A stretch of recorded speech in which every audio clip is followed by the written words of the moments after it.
حي على الفلاح.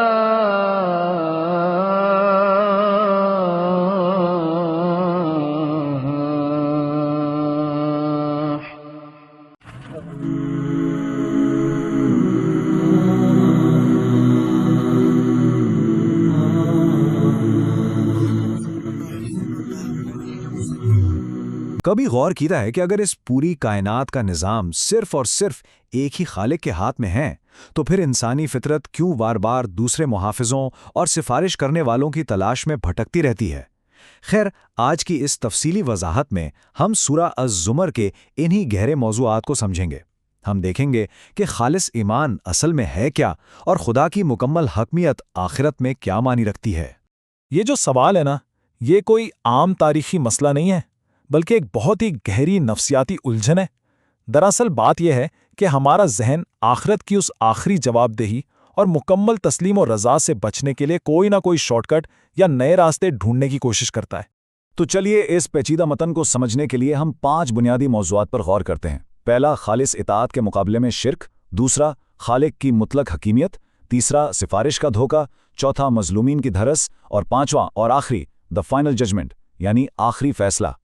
آئیے شروعات کرتے ہیں اپنے پہلے اور سب سے اہم حصے سے، خالص اطاعت کے مقابلے میں شرک کا تصور۔ یہ دراصل اس پورے متن کا بنیادی تنازع یا کور کانفلکٹ ہے۔ دیکھیے، یہ پوری کی پوری تفسیر ایک ہی تصور کے گرد گھومتی ہے، اور وہ ہے توحید۔ اب توحید کا مطلب صرف یہ نہیں کہ ہم ایک خدا کو مان لیں، نہیں، بلکہ اس کا اصلی مقصد مکمل اور خالص اطاعت صرف اور صرف اسی ایک طاقتور خالق کے لیے محسوس کرنا ہے۔ متن اسے کسی بھی شخص کا سب سے زیادہ فطری اور منطقی فرض قرار دیتا ہے۔ یہاں ہمارے سامنے 2 بالکل مختلف راستے ہیں۔ ایک طرف تو توحید ہے جو ہم سے براہ راست اطاعت، شکر گزاری اور ایک کڑی اخلاقی جواب دہی کا مطالبہ کرتی ہے، اور دوسری طرف ہے شرک۔ یہاں یہ سوال پیدا ہوتا ہے کہ لوگ آخر اپنے لیے سفارشیوں کو کیوں گھڑتے ہیں؟ ماتن اس کا بڑا زبردست تجزیہ پیش کرتا ہے کہ شرک دراصل آخرت کے ٹھوس انصاف سے بچ نکلنے کا ایک نفسیاتی ہتھ کنڈا ہے۔ انسان بس یہ چاہتا ہے کہ اس کی ذمہ داری کوئی اور اٹھا لے۔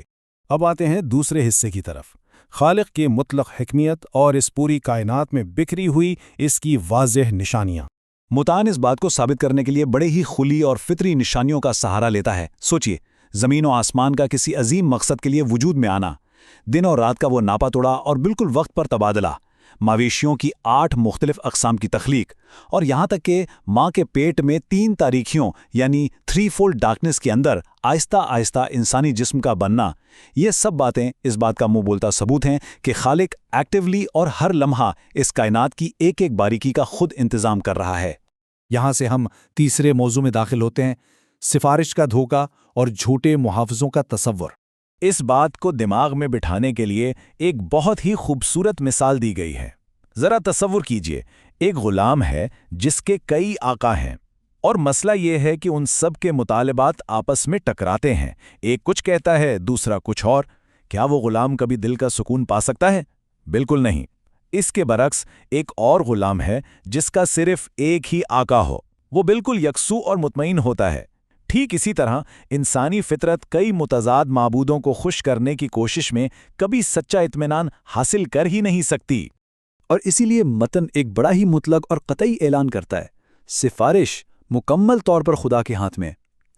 جی ہاں، کوئی بھی دوسری ہستی یا طاقت ایسی نہیں جس کے پاس کسی کو بچانے یا سزا دینے کا ذرا سا بھی اختیار ہو۔ ہر آخری فیصلہ براہ راست خدا کی ہی ذات سے منسلک ہے۔ چلیے آگے بڑھتے ہیں اپنے چوتھے پوائنٹ کی طرف، مظلوموں کی دھارس اور خدا کی وسیع زمین۔ اصل میں تصادم اور ظلم کے اس دور میں آزائشوں کا شکار لوگوں کو ایک بہت اہم پیغام دیا گیا تھا، اور وہ پیغام یہ تھا کہ خدا کی زمین بہت وسیع ہے۔ اگر کسی جگہ آزادی چھین جائے، وہاں گھٹن ہونے لگے، تو ہجرت کرنا اور ایک ایسی نئی جگہ تلاش کرنا جہاں مذہبی آزادی مل سکے، یہ ایک بہترین اور منطقی قدم ہے۔ اور بات صرف ہجرت پر ختم نہیں ہوتی۔ اس متن میں ایک واضح خوشخبری بھی موجود ہے کہ جو لوگ ان دشواریوں اور سختیوں میں صبر و استقامت کا مظاہرہ کرتے ہیں، انہیں ایک ایسی عظیم جزا اور انعام کا وعدہ دیا گیا ہے جس کا اندازہ لگانا انسانی سوچ اور عقل کی حدود سے بالکل باہر ہے۔ اور اب ہم اس وضاحت کے 5ویں اور آخری حصے پر آتے ہیں، دی فائنل ججمنٹ، یعنی وہ مکمل اور آخری جواب دہی۔ تفسیر میں قیامت کے دن کے لمحات کو بڑے ہی زبردست اور سٹیپ بائی سٹیپ انداز میں بیان کیا گیا ہے۔ پہلے سر پر اچانک ہر کوئی بے ہوش ہو جائے گا، پھر دوسرے سر پر سب حیرت اور دہشت کے عالم میں اٹھ کھڑے ہوں گے، پھر منظر کشی کچھ ایسی ہے کہ زمین اپنے رب کے نور سے جگمگا اٹھے گی، اعمال نامے کھول دیے جائیں گے، گواہ پیش کیے جائیں گے، اور آخر میں بغیر کسی زیادتی یا کمی کے مکمل انصاف پر مبنی فیصلہ سنایا جائے گا۔ یہ ایسے پے در پہ آنے والے لمحات ہیں جن سے کسی بھی صورت فرار ممکن نہیں۔ مکمل رحم اور مکمل انصاف، اصل میں اس تفسیر کا اختتام ایک بے حد وسیع اور خوبصورت خیال پر ہوتا ہے۔ جب یہ بے داغ اور مکمل انصاف بالآخر قائم ہو جائے گا تو تصور کیجئے پوری کائنات کا ہر ایک حصہ بے پایا شکر گزاری اور حمد کے جذبات سے تھرا اٹھے گا۔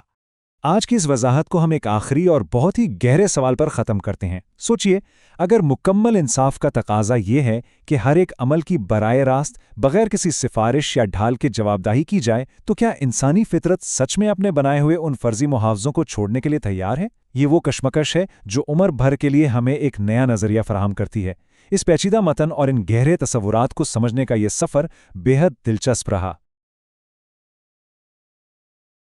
امام مالک رحمہ اللہ تعالی کا قول ہے، دنیا میں کوئی ایسا شخص نہیں ہے کہ جس سے اختلاف نہ ہو سکے سوائے آپ صلی اللہ علیہ وآلہ وسلم کے،